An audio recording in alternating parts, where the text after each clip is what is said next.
Boa noite. Vamos então estudar hoje o livro de Oséias. É um livro bem conhecido, né? Eu creio que todos já devem ter lido, conhecem a história desse livro, na qual Deus usou a vida do profeta para ilustrar a mensagem que ele estava apresentando. Então, abra sua Bíblia comigo, no livro de Oséias. Estudamos Daniel na semana passada, hoje Oséias. E a gente está avançando então para concluir já os 39 livros do Velho Testamento. Que bênção, hein? Todas as quartas, quem tem vindo à igreja tem tido uma visão geral aí já de toda a primeira parte escrita até a chegada do Messias. Nós vamos então a fazer algumas reflexões. O livro ele é bem amplo, a gente vai se deter de forma mais específica no capítulo 1 e 2, que é a mensagem principal desse livro, tão importante para os nossos dias, porque as aplicações se fazem muito claras para nós hoje também. Então a gente vai começar lendo o capítulo 1, versículo 1 e 2. Então, Oséias, capítulo 1, verso 1 e verso 2.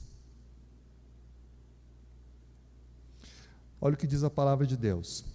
Palavra do Senhor que foi dirigida a Oséias, filho de Beeri, nos dias de Uzias, Jotão, Acás e Ezequias, reis de Judá, e nos dias de Jeroboão, filho de Joás, rei de Israel.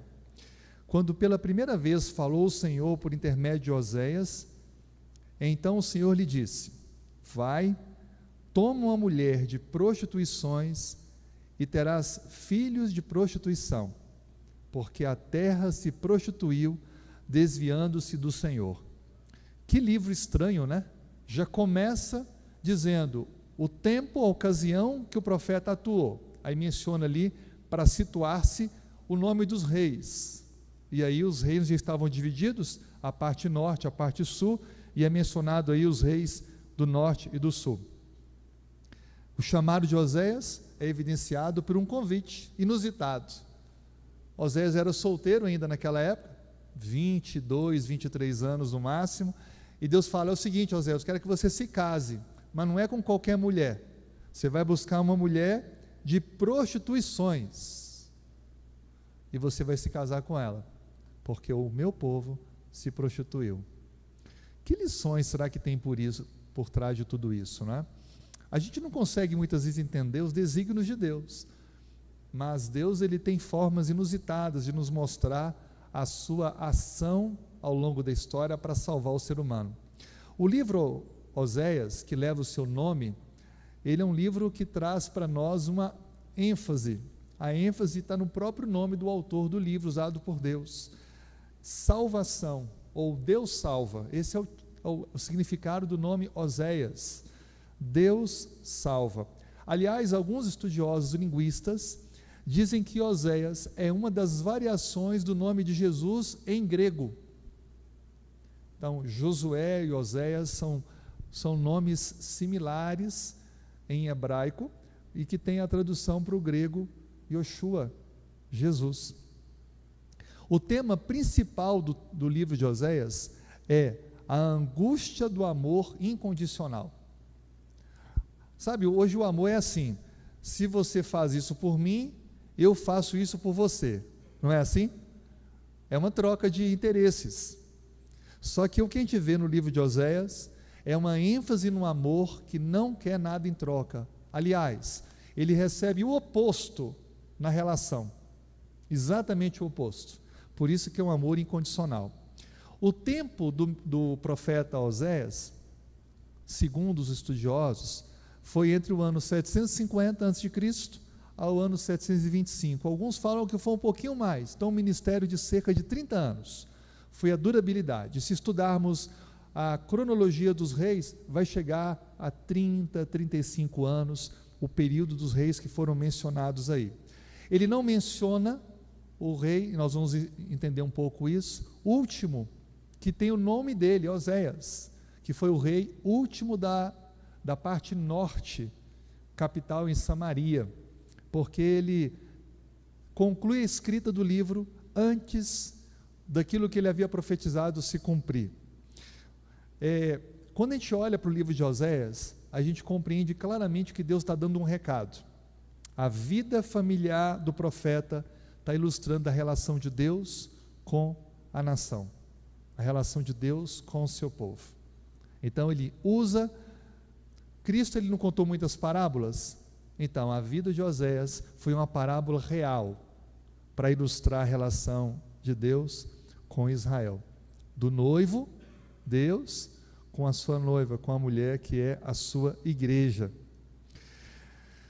Uma coisa que a gente deve entender também, que ajuda no quadro geral, é que segundo o texto bíblico, quando a gente estuda a história dos reis, depois da morte de Salomão, que foi por volta do 9º século antes de Cristo, aí então veio reinar a divisão do reino, e esse reino dividiu-se na parte norte, com a capital em Samaria, chamado de Israel, e a parte sul, com a capital em Jerusalém, chamado Judá.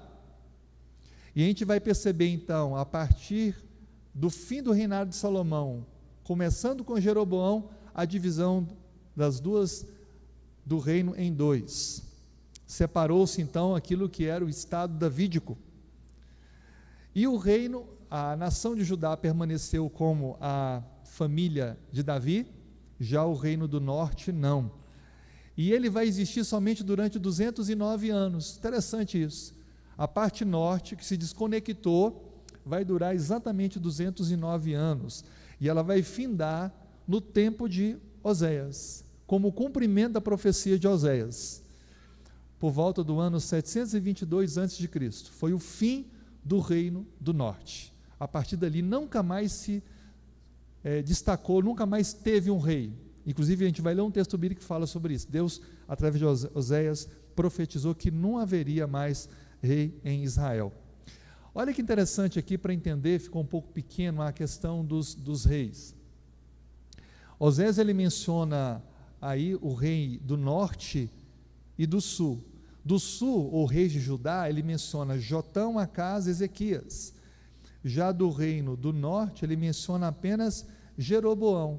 É porque foi Jeroboão II, porque é filho de Joás, segundo o texto bíblico. Tem Jeroboão I, Jeroboão II. Como ele fala filho de Joás, então é Jeroboão II. Então foi ali que começou o chamado de Deus para Oséias. Só que, olha que interessante, vários reis governaram por períodos curtos. Olha, um mês, por exemplo, Salum, ninguém nem quase nunca ouviu falar dele, e foi rei do reino de Israel. Depois você tem ali Zacarias, foi rei por 6 meses só. Ou seja, você teve vários reis que não tiveram relevância, foram reinados muito curtos. E então, finalmente, o último rei de Israel foi Oséias, o nome do próprio autor, mas é uma outra pessoa. E ele reinou justamente no período em que findou a nação de Israel, reino do norte. Oséias provavelmente viveu nessa época, mas ele não podia escrever sobre isso, o livro não fala sobre isso. A gente tem informações em Reis sobre esse episódio. A mensagem principal que Oséias está imprimindo ali, usado por Deus, é a seguinte: vocês têm ainda uma oportunidade. O juízo virá, mas você ainda tem uma chance. Então, Deus envia Oséias com uma mensagem muito pertinente, como última oportunidade de salvação para o povo de Israel. Para um pouco comigo e pensa agora.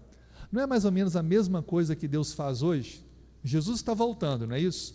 Aí ele chama um povo remanescente para pregar esse evangelho de salvação, uma mensagem que deve ser dada com grande voz a todo mundo, dizendo: temei a Deus e dá-lhe glória, porque é chegada a hora do seu juízo, não é isso? Não é o que tem que ser feito hoje pela igreja verdadeira? É o que Oséias fez antes de vir a destruição do reino do norte. A mesma coisa, uma última oportunidade. A diferença é que ali era o fim de um reino, agora é o fim de todas as coisas, para o estabelecimento do reino eterno. Então o contexto hoje ele é apocalíptico, e naquele momento era um contexto mais clássico, local. Você vai encontrar na internet muitas imagens ilustrativas da destruição do Reino do Norte. E uma delas se destaca essa daqui. Foi encontrado junto com as descobertas das conquistas assírias. Está em grandes museus, cópias desta imagem. Ela ilustra o momento em que Israel cai, se rende aos inimigos assírios. E eu quero convidar você agora a ler sobre essa queda. Vamos então para 2 Reis, capítulo 17. 2 Reis, capítulo 17, verso 1 a 7. Agora a gente vai entender aquilo que Oséias não pôde relatar. Ele profetizou que isso aconteceria, e está aqui o registro de que aconteceu. 2 Reis 17, verso 1 a 7. No ano do 10º de Acás, rei de Judá, começou a reinar Oséias, filho de Elá, e reinou sobre Israel em Samaria 9 anos. Fez o que era mal perante o Senhor, contudo, não como os reis de Israel que foram antes dele. Verso 3. Contra ele subiu Salmanaser, rei da Assíria.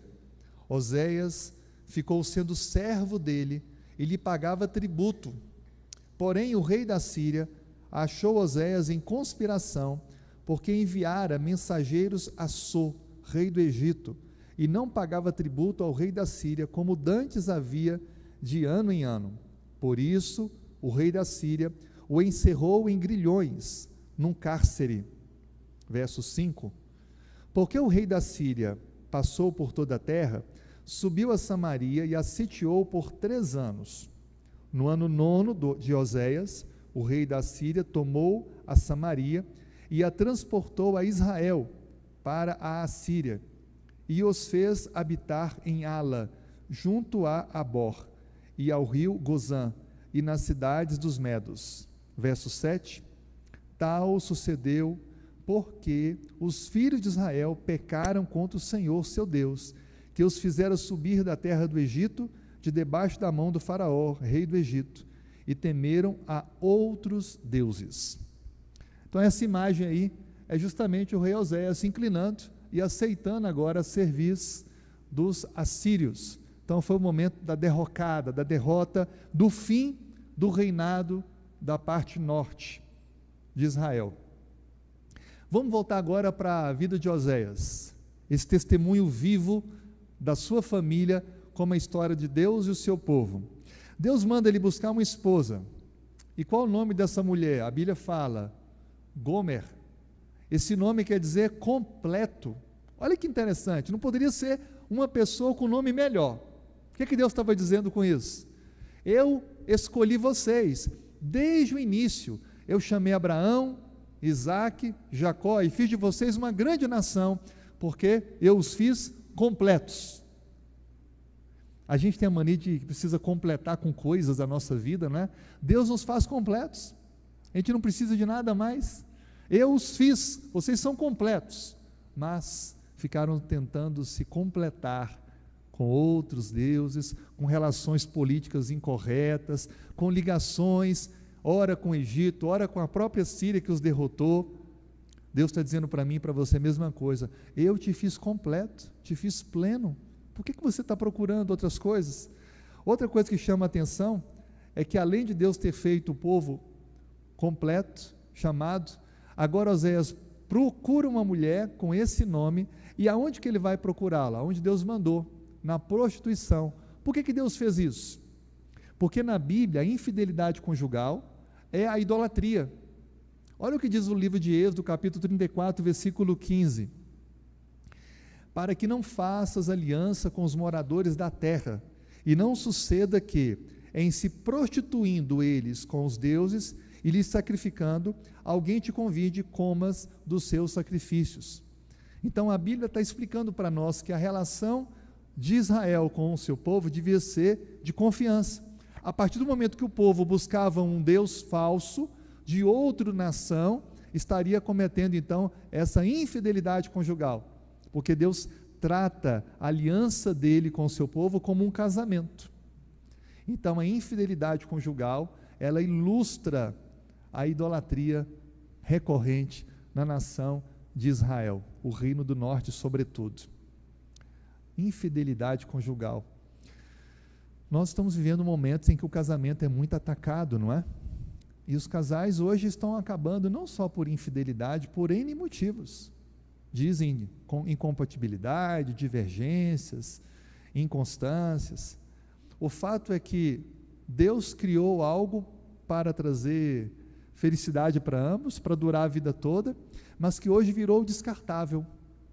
Algo que, se eu achar que não está legal, eu vou encerrar, eu vou procurar outra pessoa e ponto final. Deus nos mostra que Ele não estabeleceu conosco uma relação descartável. Ele estabeleceu comigo e com você uma relação para a vida toda, para essa vida que nunca vai acabar. Deus quer eu e você ao lado dele pela eternidade.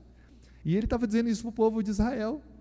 Eu não me casei com vocês para ficar só por um tempo, mas é para a vida toda. E esse amor que ele ilustra a vida do profeta e tantas outras oportunidades, é para mostrar que ainda que o povo estivesse traído, ainda que o povo estivesse distante, ainda que tivesse trocado Deus por outros, ele continuava os amando, porque o amor de Deus é incondicional. Esse é um amor maior. Olha agora comigo o versículo 3 e 4 do capítulo 1. Vamos avançar um pouquinho mais, Oséias 1, verso 3 e 4. Foi-se, pois, e tomou a Gomer, filha de Diblaim, e ela concebeu e lhe deu um filho. Olha aí, primeiro filho do relacionamento de Oséias com essa mulher. Disse-lhe o Senhor: põe-lhe o nome de Jezreel, porque daqui a pouco castigarei pelo sangue de Jezreel a casa de Jeú, e farei cessar o reino da casa de Israel. Primeiro filho, Deus manda Oséias casar, de onde devia procurar a esposa, e quando ele tem um filho, Deus ainda diz o nome do filho. A vida de profeta naquela época não era fácil, hein? Não era nada simples. E o que significa esse nome? O nome Jezreel significa Deus espalha, Deus dispersa. Com esse filho, Deus estava pronunciando uma sentença, uma condenação ao povo de Israel. Aquele filho era uma ilustração de que Deus, a partir daquele momento, estava julgando o seu povo. É para a ficha cair, para eles entenderem, para eles despertarem. Agora tem um acerto de contas, porque Deus conhece todas as coisas. E nós encontramos então nesse momento Oséias tendo que carregar agora nos seus braços um filho com essa proclamação. Imagina a tristeza no coração dele como profeta, saber que tudo aquilo ia se cumprir, o povo ia se espalhar, o povo ia ser dividido, o povo ia perder todas aquelas bênçãos para ser uma nação importante, destacada, frutífera, que vencia os inimigos, mas agora estariam dispersos. O dispersar, quando a gente estuda sobre guerras, é a grande derrocada de um exército. Quando ele avança enfileirado para combater o inimigo, e a batalha começa a ser perdida, os capitães, os líderes estão mortos ou perdem a coragem, normalmente eles se dispersam, saem correndo em retirada, dispersos. Toda vez que Deus vai relatar as vitórias de Israel, e ele fala sobre os inimigos, ele fala, e ficaram todos dispersos. Agora Deus aplica isso ao seu povo, por não ouvirem a voz do Senhor, por não serem fiéis a Ele, agora serão dispersos. Deus, Ele não quer que nós sejamos dispersos, que nós fujamos, mas isso acontece quando nós rejeitamos a relação monogâmica que devemos ter com Deus. Deus, Ele não divide o amor dele com outro Deus. E quando eu falo outro Deus, a Bíblia fala que esse outro Deus é qualquer coisa que ocupe o lugar de Deus na sua vida. Pode ser a profissão, pode ser uma pessoa, pode ser o dinheiro, pode ser a vaidade, pode ser um vício. Deus, Ele não divide. Ele quer uma relação monogâmica. Olha agora o que diz a Bíblia em Oséias, o verso 6 do capítulo 1. Primeiro filho, Jezreel, Deus disperso. Segundo filho, tornou ela a conceber e deu à luz uma filha. agora já não é filho, é filha. E disse o Senhor a Oséias: põe-lhe o nome de desfavorecida. Já está traduzindo aí, algumas Bíblias podem colocar o nome original. Porque eu não mais tornarei a favorecer a casa de Israel para lhe perdoar. Aqui nós encontramos a tradução do nome Lo-Ruama. Lo-Ruama é não favor, ou desfavorecida. Essa então foi a segunda mensagem de Deus para o povo de Israel. E qual que é o significado profético por trás desse nome? Deus estava retirando a sua misericórdia da nação de Israel. O favor de Deus, imerecido, é a tradução mais clara para a palavra graça. Deus estava dizendo assim: eu retiro agora o meu perdão, a minha graça da nação, porque vocês rejeitaram a minha voz, não ouviram os meus convites amorosos de retornarem para os meus braços. Então agora eu tiro o meu favor. A Bíblia fala que antes de Cristo voltar, o Espírito Santo deixará de atuar no coração daqueles que hoje, de forma persistente, negam a sua voz, acariciam atos pecaminosos e acabam se firmando como a mulher de Ló, olhando para trás, ao invés de avançar para frente, para o ato de salvação ofertado por Deus. Quanta gente está vivendo esse quadro hoje, não é? Então Deus diz para o povo assim: a partir do nascimento dessa menina, através do meu profeta, vocês podem se considerar desfavorecidos. Aí então vem mais um filho. Olha o que diz para nós o verso 8. O verso 8: depois de haver desmamado cerca de 2 anos, a desfavorecida concebeu e deu à luz um filho, e disse o Senhor, verso 9, a Oséias: põe-lhe o nome de não meu povo, porque vós não sois meu povo, nem eu serei o vosso Deus. Uau! Aqui agora já foi no nível mais degradante. Primeiro veio o juízo, agora vem o desfavor, e aí finalmente vem a não mais identificação. É como se fosse ali o atestado de divórcio, né? A certidão de divórcio. Não que Deus a assinou, mas que o próprio povo a constituiu. Não, meu povo, não olhem para mim agora clamando: meu Deus, o inimigo está vindo, meu Deus, está faltando o que comer, meu Deus, está com fome, meu Deus, não vem a chuva. Não, agora não venham com essa, porque vocês não são mais o meu povo. Muitas pessoas naquele dia dirão: Senhor, em teu nome fizemos isso, aquilo, em teu nome pregamos. E Deus falará o quê? Apartai-vos de mim, malditos, não vos conheço. Triste, não é? Isso mostra que não basta apenas ter uma aparência de cristianismo, de espiritualidade, é necessário a essência, e Deus conhece a essência de cada um de nós, e é isso que Ele vai julgar, e não é a aparência, é a essência. Não, meu povo. Com esses 3 filhos, Deus estava dizendo para o povo de Israel que eles chegaram no limite da sua graça. Sabe o que isso mostra para nós, amigos? Que Deus é amor, mas que também Ele é um justo juiz. Existe um pensamento no meio evangelical que diz assim: não importa se você já algum dia fez um compromisso com Deus, até no momento final da sua morte, você vai ter a oportunidade de voltar, porque você já está selado. Tolo, débil e enganoso pensamento que é divagado por aí. Salvação, ela é confirmada ou não a cada instante, a cada dia. A nação de Israel era para ser próspera e grandemente abençoada, mas chegou ao seu final por ter rejeitado a voz de Deus, por ter se mergulhado em seus pecados, em sua idolatria e aceitado apenas os seus gostos e vontades, ao invés de ouvir o assim diz o Senhor.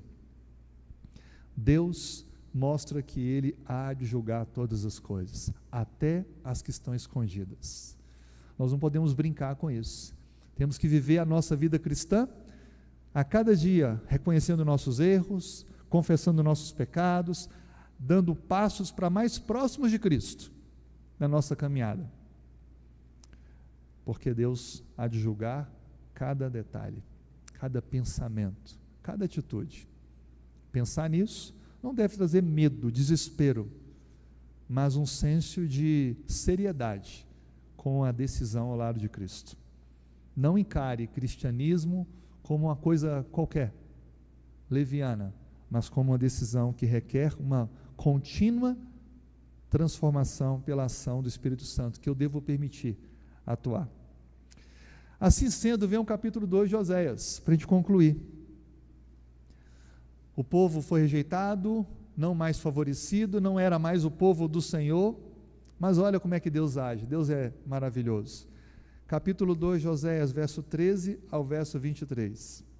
A gente precisa ler todos esses versos. E diz assim: castigá-la-ei pelos dias dos Baalins, nos quais lhes queimou incenso, e se adornou com as suas arrecadas e com as suas joias, e andou atrás de seus amantes, mas de mim se esqueceu, diz o Senhor. Vamos parar aqui. Se a gente ler só esse verso aqui, é desesperador, não é? Aquilo que estava ruim ficou pior. Deus aponta os pecados, mostra os erros e fala: olha, acabou. Mas olha o verso 14 em diante. Portanto, eis que eu a atrairei e a levarei para o deserto, e lhe falarei ao coração, lhe darei dali as suas vinhas e o vale de Acor, por porta de esperança, será ela obsequiosa, como nos dias da sua mocidade, e como no dia em que subiu da terra do Egito. Naquele dia, diz o Senhor, ela me chamará meu marido, e já não me chamará meu Baal. Da sua boca tirarei os nomes de Baalins, e não mais se lembrará desses nomes. Verso 18: naquele dia farei a favor dela aliança com as bestas feras do campo, e com as aves do céu, e com os répteis da terra, e tirarei desta o arco, a espada de guerra, e farei o meu povo repousar em segurança. Verso 19: desposar-te-ei comigo para sempre, desposar-te-ei comigo em justiça e em juízo, e em benignidade e em misericórdias. Desposar-te-ei comigo em fidelidade, e conhecerás ao Senhor. Verso 21, naquele dia eu serei obsequioso, diz o Senhor, obsequioso aos céus, e estes à terra. A terra obsequiosa ao trigo, ao vinho, ao óleo, e este a Jezreel. Semearei Israel para mim na terra, e compadecer-me-ei da desfavorecida, e a não meu povo direi, tu és o meu povo, e ele dirá, tu és o meu Deus. Uau! O que é que Deus está dizendo isso aqui para a gente? Ele repreende o erro, ele permite enfrentar consequências do erro, mas ele restaura, ele vai lá, busca, resgata, coloca nos braços e refaz. Esse é o Deus que expressa um amor incondicional. Esse é o Deus que nós conhecemos, que escreve a mim e a você com tanto carinho, tanto amor. E aí, olha o que diz o capítulo 3, para fechar esse amor de Deus. Capítulo 3, verso 4 e 5. Porque os filhos de Israel ficarão por muitos dias sem rei. Olha a profecia aí. Ficarão sem rei, sem príncipe, sem sacrifício, sem coluna, sem estola sacerdotal ou ídolos do lar. Verso 5. Depois tornarão os filhos de Israel e buscarão ao Senhor seu Deus e a Davi seu rei. E nos últimos dias, tremendo, se aproximarão do Senhor e da sua bondade. A gente termina com esse verso. Nos últimos dias, tremendo, se aproximarão do Senhor e da sua bondade. Nós vivemos esses últimos dias. Nós vivemos uma história que já mostrou as consequências da idolatria, de colocar outro no lugar de Deus, de nos distanciarmos do Senhor, de fazermos escolhas opostas ao plano de Deus para nós. Esse caminho a gente já conhece. E Deus então oportuniza para mim e para você o reconhecimento de nosso erro e um compromisso de fidelidade com Ele, para que a gente possa viver aquilo que Ele planejou para cada um de nós. Essa é a mensagem de Oséias. Essa é a mensagem de Deus também para mim e para você hoje. O que Oséias fez em seu tempo é o que Deus espera que eu e você, como igreja dele, façamos no nosso tempo. Possamos dar ao mundo a última advertência de que haverá um juízo, mas ainda uma oportunidade, há ainda uma porta chamada graça que está aberta, e quem por ela entrar achará misericórdia. Que Deus abençoe a mim e a você, que possamos entrar por essa porta e com Cristo viver até aquele grande dia, quando não será mais necessário nenhum esforço, porque não existirá mais o mal e as suas consequências. Amém. Senhor, muito obrigado pela mensagem bíblica, que mesmo escrita há tanto tempo, se aplica de forma tão clara ao momento que vivemos. Obrigado porque o Senhor ainda oferta o perdão, e obrigado porque podemos passar por essa porta da graça e receber o teu favor. Perdoe nossa idolatria das suas diferentes formas, e queremos nesta noite reafirmar o nosso compromisso contigo de sermos o teu povo, e tu o nosso único e verdadeiro Deus. Despeça-nos em paz deste lugar, levando ao destino de cada um de nós em segurança, e nos dê uma continuidade de semana com a tua bênção. Oramos em nome de Jesus. Amém.